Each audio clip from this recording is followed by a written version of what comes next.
오늘 본문 말씀을 중심으로 하나님의 방식으로 성취되는 꿈, 하나님의 방식으로 성취되는 꿈이라는 제목으로 함께 하나님 말씀을 나누도록 하겠습니다. 요즘 세간에 뜨거운 관심이 되고 있는 이벤트가 하나 있습니다. 바로 세기의 대결로 기대되는 프로기사 9단, 우리나라의 이세돌 9단과 세계적인 IT 기업 구글이 만든 인공지능 컴퓨터인 이 알파고와의 대결입니다. 이세돌 9단은 자타가 공인하는 세계 최고의 이 바둑 고수입니다. 알파고는 헬라어 알파, 보통 이제 으뜸을 의미하는 말로 많이 쓰이죠. 알파. 그리고 고 하면은 영어로 이제 바둑을 둘 때 고라고 이야기를 합니다. 그래서 우리말로 하면 으뜸 바둑 정도가 될 것입니다.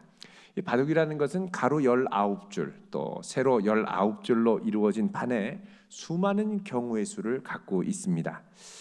처음 돌을 놓는 경우, 이제 상대방이 먼저 두면 그 적수가 본인이 이제 먼저 둘 때 이 두 돌을 두는 경우의 수만 하더라도 무려 12만 9,960가지의 다양한 수가 있다고 이야기를 합니다. 이런 바둑의 돌을 만약에 다 둔다면 이 바둑으로 계산할 수 있는 경우의 수는 무려 10의 170제곱이 된다고 합니다. 그러니까 이 모든 경우의 수를 다 이 슈퍼컴퓨터로 계산을 한다고 해도 상당한 시일이 걸린다고 합니다. 거기에다가 누가 우세한지 이 바둑은 이 형세라는 게 있습니다. 형세 판단도 필요하고 또 죽은 돌을 이렇게 드러낸 자리에 다시 이 바둑을 둘 수 있는 규칙까지 더하면 그 대국의 가능성의 수는 무한대로 커지게 됩니다.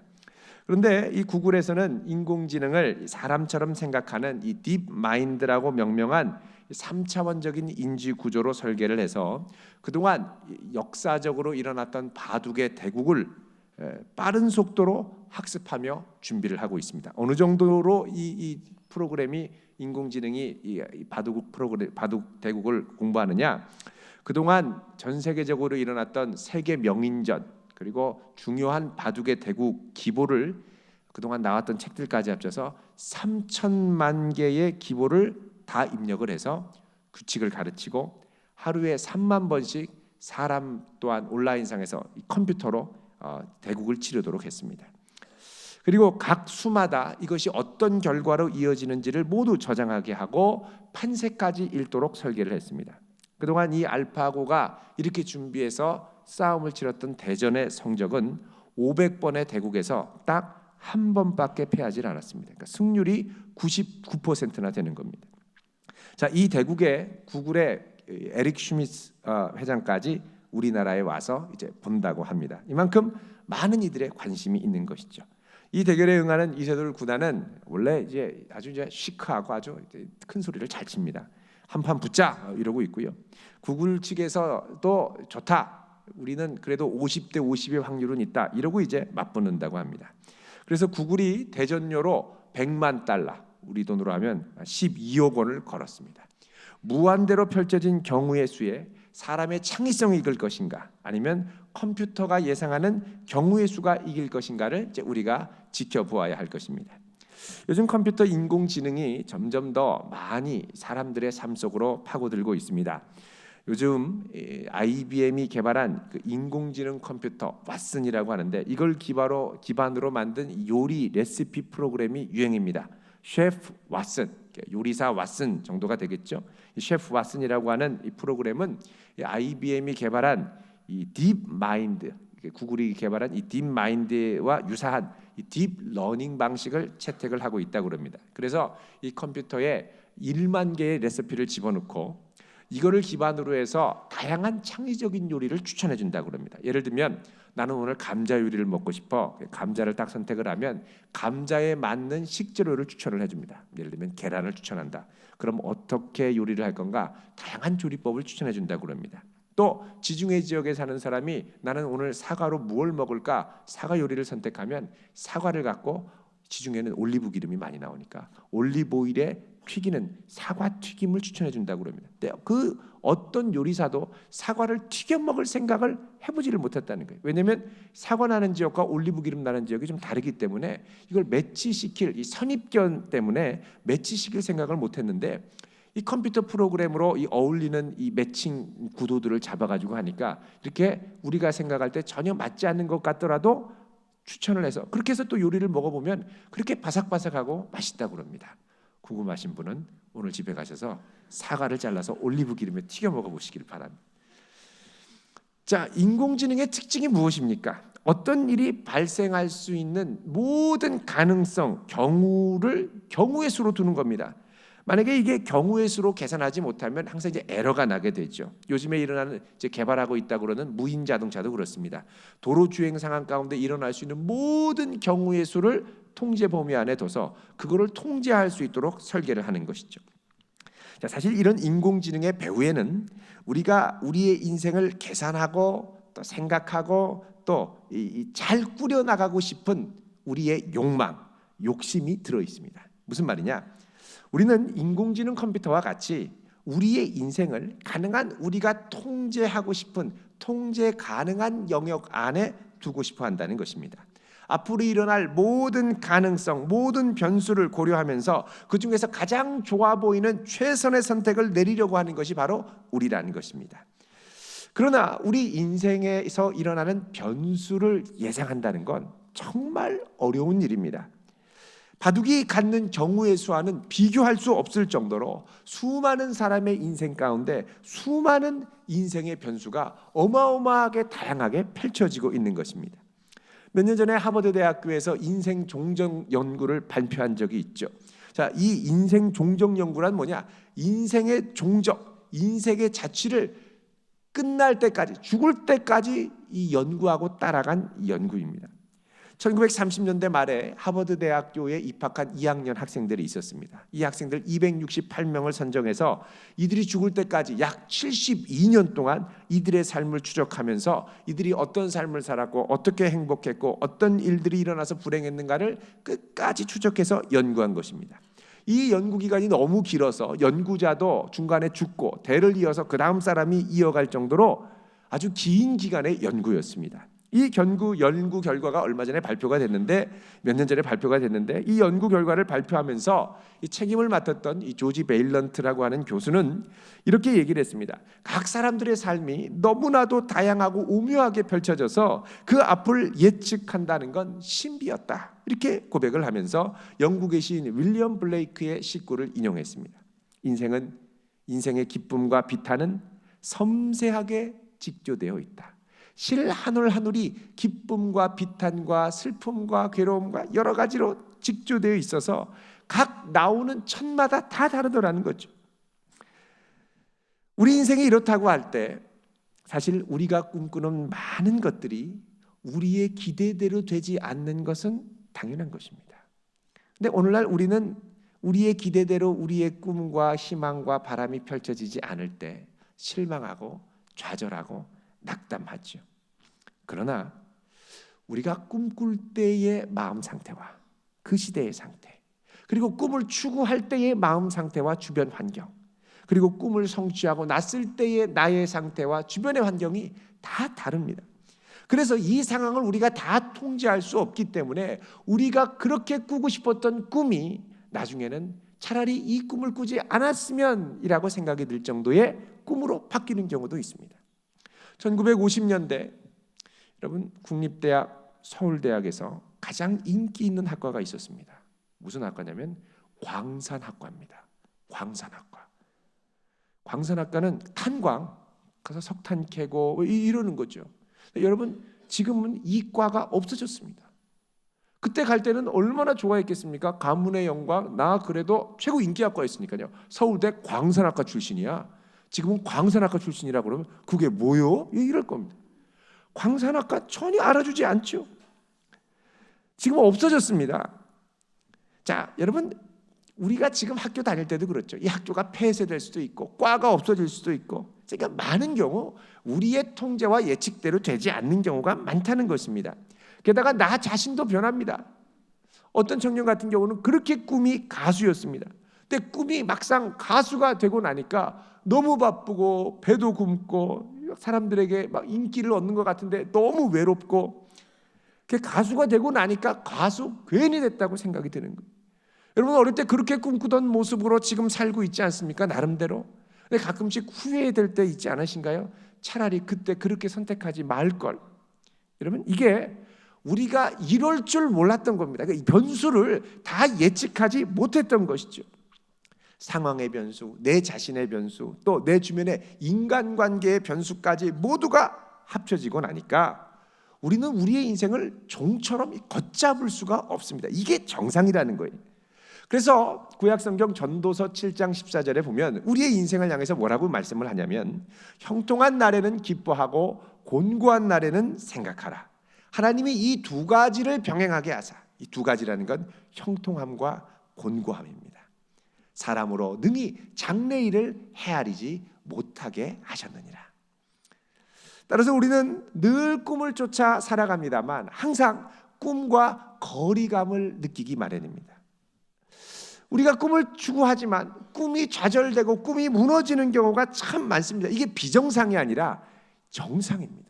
내가 꿈을 꿀 때 이렇게까지 될 줄 미처 경우의 수를 예측하지 못한 것이 당연합니다. 사람이기 때문에 100% 완벽하게 통제를 못한다는 것이죠. 우리가 예수 그리스도를 인생의 주인으로 받아들일 때 우리는 우리의 꿈을 버리고 주님이 주신 꿈을 붙들어야 됩니다. 그분의 뜻을 붙들고 나아가야 됩니다.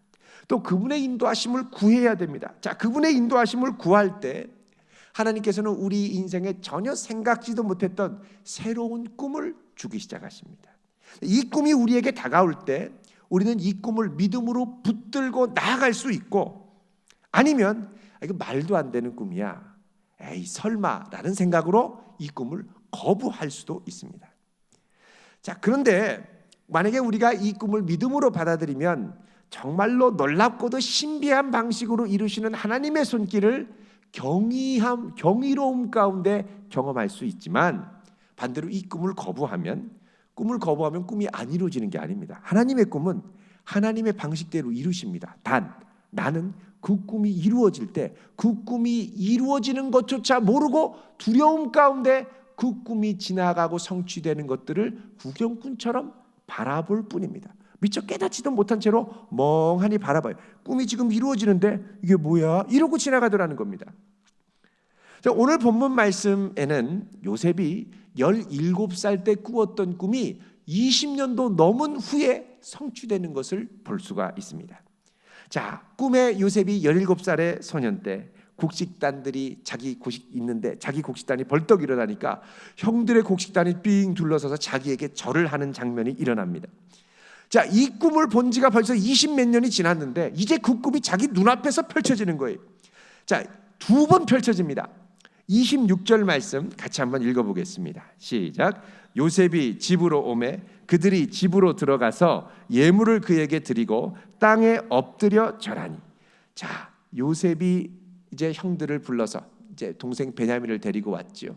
오니까 이제 감옥에서 풀려난 시몬도 끄잡아내서 모든 형제들을 같이 자기 집으로 불러서 잔치를 벌입니다. 자, 여기서 이제 엎드려 절하게 하려고 하는데, 자, 형제들이 자기 앞에 그대로 무릎을 꿇고 절하는 거예요. 전에 절했을 때는 베냐민 빠지고 절했었죠. 이번에는 베냐민까지 합쳐서 모두 다 절하는 겁니다. 그대로 꿈이 이루어지는 거예요. 한 번만이 아닙니다. 자, 이렇게 절하고 나니까 이제 안부를 묻습니다. 27절에 요셉이 그들의 안부를 물으며 이르되 너희 아버지가 너희가 말하던 노인이 그 노인이 안녕하시냐 물어보죠. 아직도 생존해 계시냐? 그러자 형제들은 대답을 합니다. 예, 그렇습니다. 주의 종 우리 아버지가 평안하고, 28절에 보면 지금까지 생존하였습니다 라고 한 다음에 끝에 뭐라고 그러냐면 머리 숙여 절하더라. 자, 꿈이 두 번이나 성취됐습니다. 자, 그토록 꾸었던, 도대체 언제 이루어질까, 이게 무엇일까 궁금해했던 꿈이 이게 성취가 되면 여러분 이게 감격스럽지 않습니까? 그런데 이 꿈이 성취될 때, 이 꿈이 정말 성취되는 걸 안 사람은 요셉 한 사람밖에 없었습니다. 그 꿈을 들었던 형들은 예전에 이 꿈을 거부했었죠.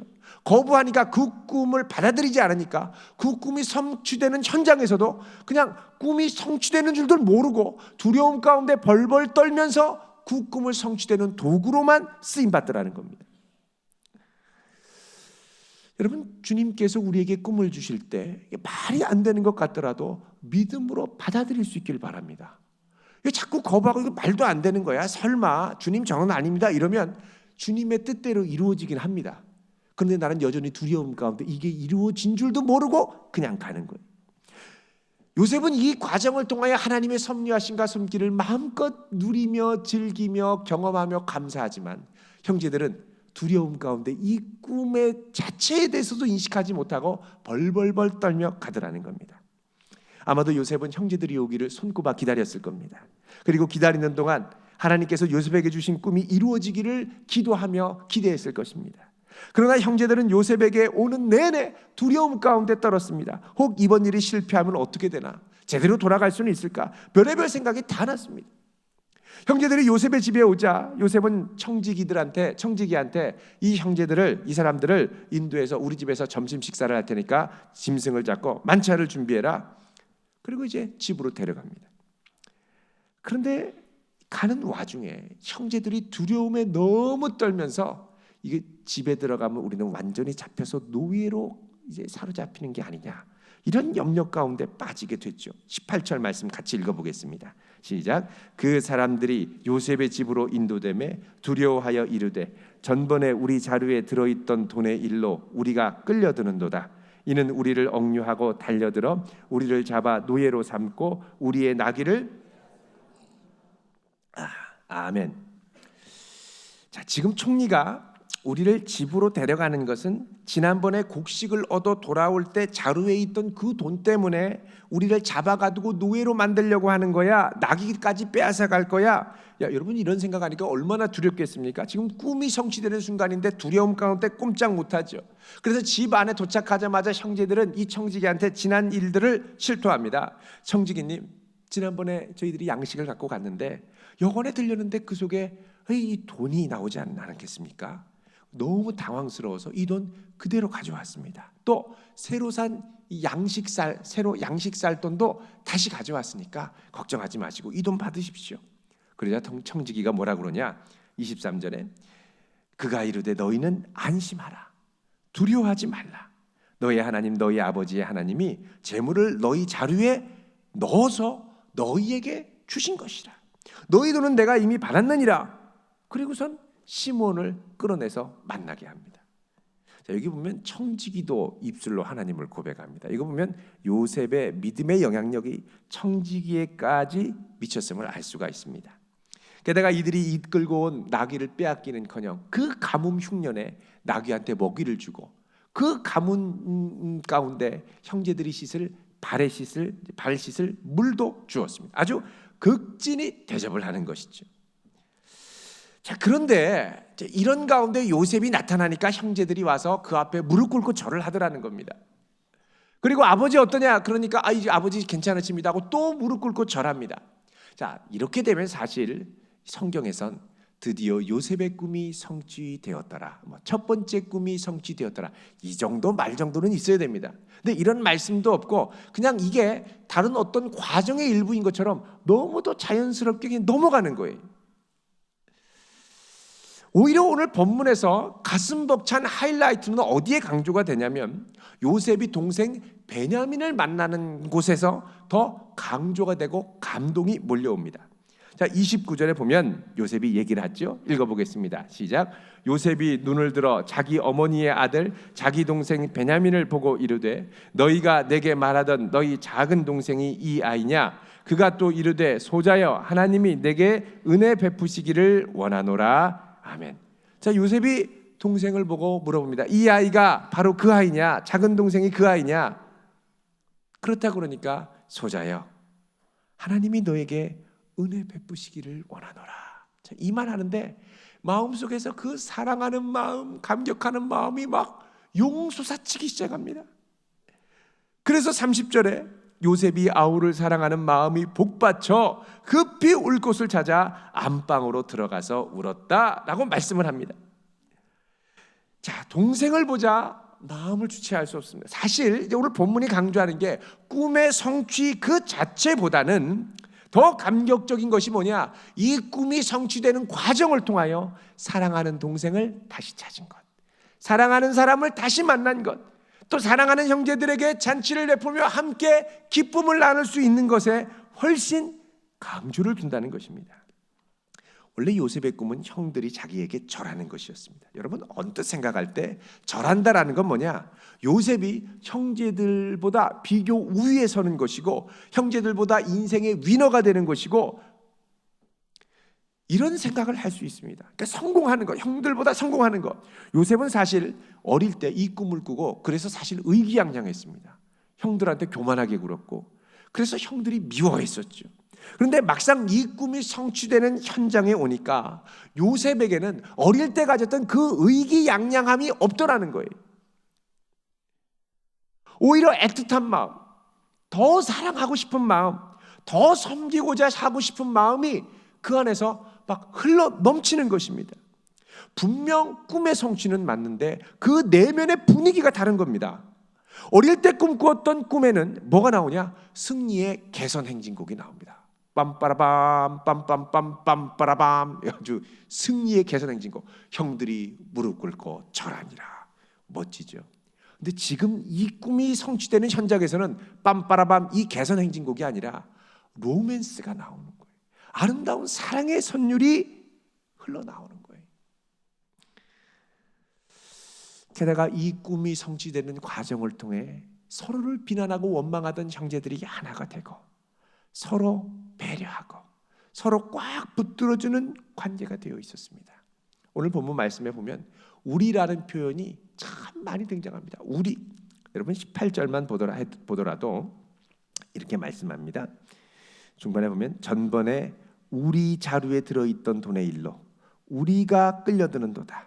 이는 우리를 억류하고 달려들어 우리를 잡아 노예로 삼고 우리의 나귀를 빼앗으려 함이로다. 우리가 전부 몇 번이나 나옵니까? 5번이나 등장을 합니다. 5번이나. 대단한 거죠. 22절도 보면 양식살 다른 돈도 우리가 가지고 내려왔나이다. 우리의 돈을 우리 자루에 넣은 자는 누구인지 우리가 알지 못합니다. 4번이나 등장하죠.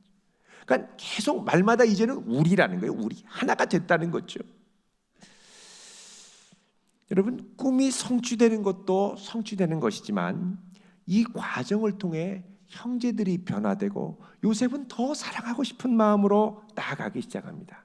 자, 이렇게 볼 때 꿈이 성취된다는 것은 그 자체로 중요하다고 하기보다는 이 전체적인 변화에 한 기억할 수 있는 방점, 기억할 수 있는 한 점에 불과하다는 것입니다. 여기서 우리가 깊이 생각해야 할 꿈의 중요한 특징이 나옵니다. 그것은 꿈은 성취의 강조가 있는 것이 아니고 성취되는 과정에 강조가 있는 것입니다. 하나님의 꿈은 비커밍의 강조가 있는 것이 아니라 비잉의 강조가 있는 것입니다. 여러분 비커밍 하면 뭡니까? 된다는 것이죠. 무엇이 되고 무엇을 성취하고 어떤 자리에 오르고 어떤 시험에 합격하고 반면에 이 비잉이라는 건 뭐냐? 어떤 존재로 서고 어떤 존재로 그 자리에 머무르고 어떤 존재로 그 과정을 지나가느냐를 의미합니다. 하나님의 꿈은 꿈 그 자체가 궁극적인 목표가 아니라 하나님의 뜻을 이루어가는 전체적인 과정 가운데 드러나는 이 상징적인 한 장면에 불과하다는 것입니다.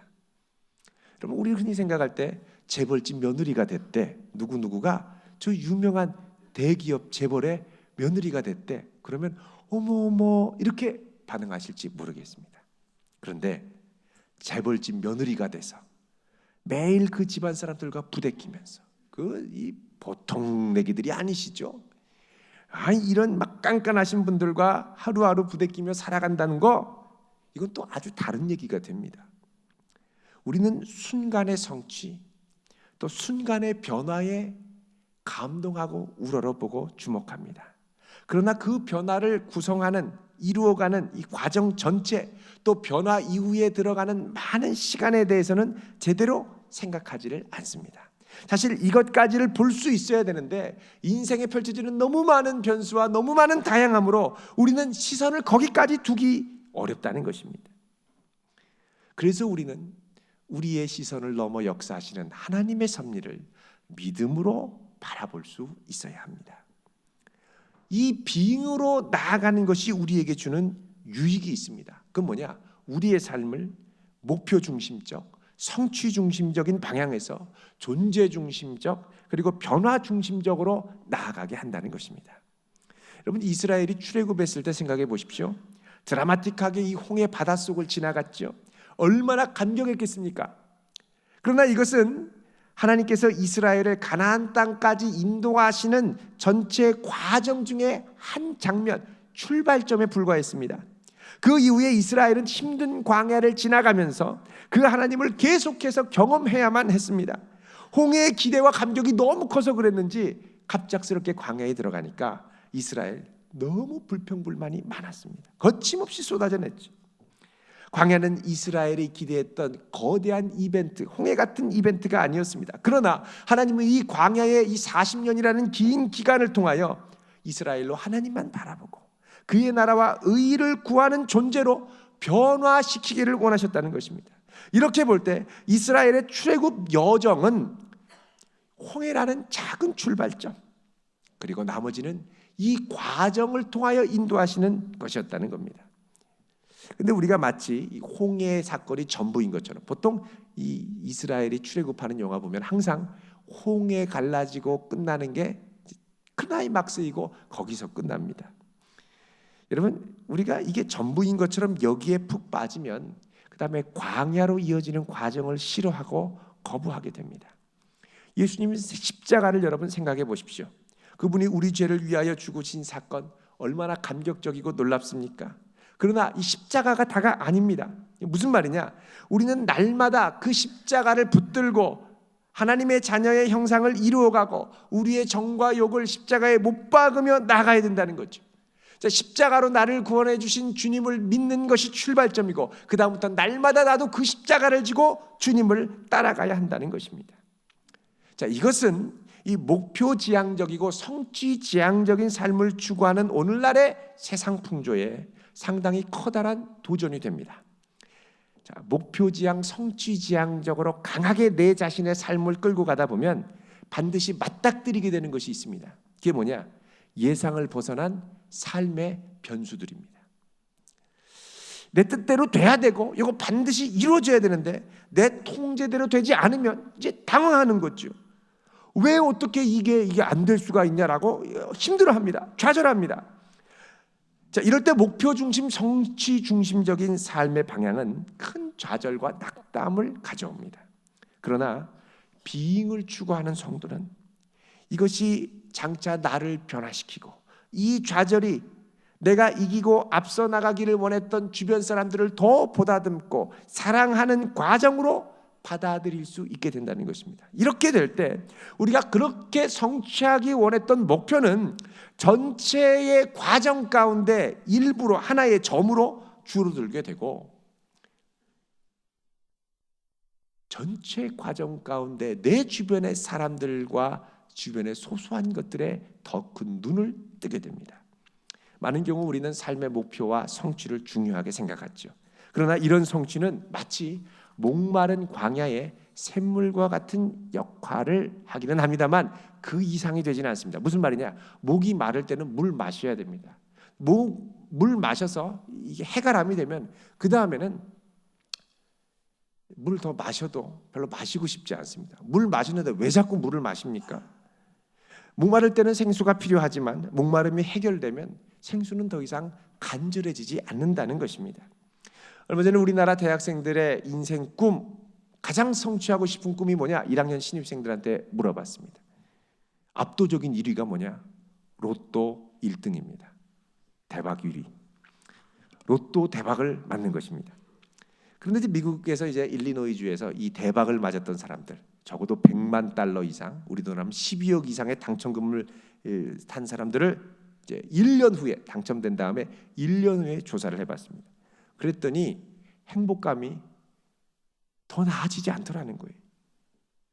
오히려 더 예전에 비해서 불행하다고 느끼는 사람들도 꽤 많았습니다. 여러분, 돈이 주는 힘이 있습니다. 이걸 이제 영어로 심리학들이 뭐라고 하냐면 self-sufficiency라고 합니다. 무슨 말이냐면 자기 충족감이죠. 돈이 있으면 내가 돈이 만큼 있으니까 이거면 나는 저 사람 도움 없어도 할 수 있어.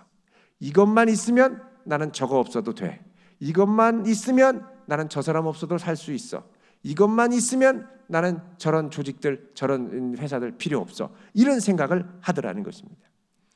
그러면서 사람이 돈 생각을 자주 하고 또 돈 생각을 많이 할수록 주변 사람들을 배려하고 주변 사람들의 연약한 마음을 고려하는 이 민감한 마음이 떨어지더라는 것입니다. 주변 사람들, 주변의 관계들, 이게 이제 민감도가 떨어지면 그 다음에 어떻게 하냐면 삐걱거리기 시작하죠. 여러분, 돈 생각을 많이 하고 부부끼리 싸우면 상당히 삐걱거리기가 쉽습니다. 돈 때문에 다른 게 흔들리는 거죠.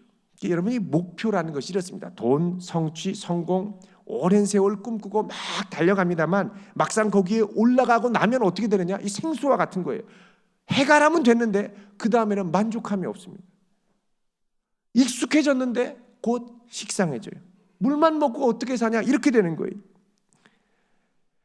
여러분, 이게 목표가 아니라 과정에서 경험하는 하나님의 인도함이 되어야 됩니다. 인도함 가운데 있는 하나가 돼야지. 자꾸 막 올라가려고 하다 보면 올라가고 나면 목마르고 올라가고 나면 목마르고 어쩔 줄을 모르는 거예요. 그러면서 나중에 어떻게 됩니까? 주변 사람들 다 다칩니다. 다 아파하고요. 나는 올라가서 나는 붙들고 나는 성취했는데 주변에 있는 사람들은 다 피 흘리고 신음하더라는 거예요. 내가 아무렇지도 않게 생각하고 푹푹 찌르고 내가 아무렇게도 생각하지 않고 그냥 무시하고 밟았던 것이 나중에는 주변 사람들의 신음과 아픔으로 다가오게 된다는 것입니다. 여러분, 그 과정에서 경험하는 하나님의 사랑과 이것 모두가 주님의 것이라고 인정할 수 있는 고백이 우리 가운데 있기를 바랍니다. 오늘 말씀을 정리하도록 하겠습니다. 우리 인생은요, 우리 통제대로 잘 되지 않습니다. 너무 많은 변수가 있습니다. 왜 내 뜻대로 안 될까? 염려하지 마시길 바랍니다. 당연한 거예요. 받아들여야 돼요. 이제는 우리 아이가 왜 이렇게 내 뜻대로 안 될까? 당연한 거예요. 받아들여야 돼요. 내 뜻대로 되면 그게 이상한 아이입니다. 안 되는 거에 감사할 수 있길 바랍니다. 그래도 마음이 불편하시죠? 네, 아멘이 잘 안 나오는데.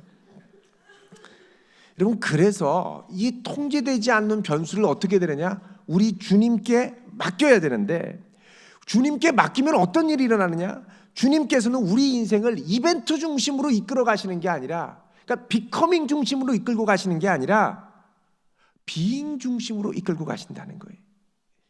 그래서 우리가 걷는 걸음걸음, 내가 생각할 때 빨리 저거를 이루어야 될 것 같은데 걸음걸음 걷는 걸 유난히 길고 오랫동안 걷게 하실 때가 있습니다. 왜 그러냐? 내 속사람을 변화시키고 그분의 뜻을 알고 주변 사람들의 마음과 관계에 대한 민감도가 성숙하도록 자라게 하기 위해서 그렇습니다.